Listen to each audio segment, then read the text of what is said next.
Ladies and gentlemen, I'm back with another video, man. It's your boy Derek for real. Now, Pac dropped this album fresh out of jail. Pac was in jail in 1995. He got released.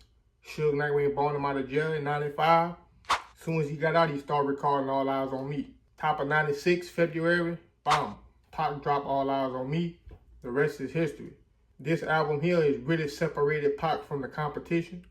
And this and Life After Death is the two best double discs in rap history, period. Now, this album was Pac's first album on Death Row. I remember when this album first dropped, I was a kid when it dropped. I remember riding in the car with my big brothers, opening the CD, looking through the book. I remember they had the eyes on the CD. And I was still kind of young when it came out, so I didn't really know who Pac was, but I just knew the music was good. And I knew Pac was a big deal way back then. This is what the Grammy Museum Hall of Fame had to say. Tupac's iconic Diamond certified All Eyes on Me celebrates his 30th anniversary on February 13, 2026, a few days ago, honored by its induction in the 2026 Grammy Museum Hall of Fame. Released on February 13, 1996, the landmark double album featuring hits like California Love and How Do You Want It remains a cornerstone of West Coast hip-hop. All Eyes on Me was the last album that Pac dropped when he was alive.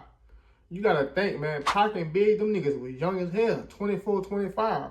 Them niggas sound like grown-ass men, like in their 30s or something. Especially Biggie.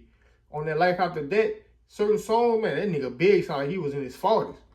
Nigga young, man, you know what I'm saying? Around this time, man, we had the West Coast, East Coast beef. So when Pac got out of jail in 96 and dropped the All Eyes on Me, that would really kind of spark the West Coast, East Coast beef. He dropped that fucking Hit 'Em Up, and that just set everything on fire, you know what I'm saying? 1996, man, you couldn't see Pac. I think a lot of people liked that Pac more on All Eyes on Me because he was just at his rawest then. Pac wasn't giving a fuck about nothing, you know? Pac was a conscious rapper. Pac was, Brenda Got a Baby and Trap. He was very aware of what was going on. And then once he got shot and all that shit happened with the rape charge and all that, and they put him in jail, man, it just made Pac angry. A lot of people say Pac started being a gangster and doing all that stuff when he joined Death Row. Pac been a gangster. Pac had shot some niggas in Atlanta, and Pac had that thug life on his chest way before he signed with Death Row. You gotta think, Pac mama was a Black Panther.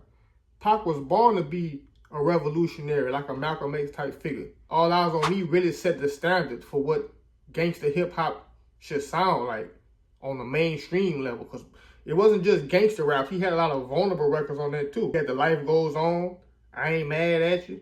But at the same time, they trading war stories and Pac banging shit up. Personally, Big Syke stole the whole show for me. He killed every feature he was on. That Checkout Time, All Eyes on Me. Shout out to Method Man. People don't give Method Man his props, but Method Man was on Ready to Die in 94. He was on Raekwon Purple Tape in 95. Then he was on All Eyes on Me in 96.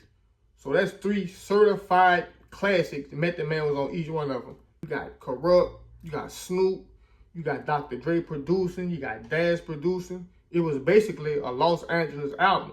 Pac was hanging with the Mob Pirus. Pac was MOB.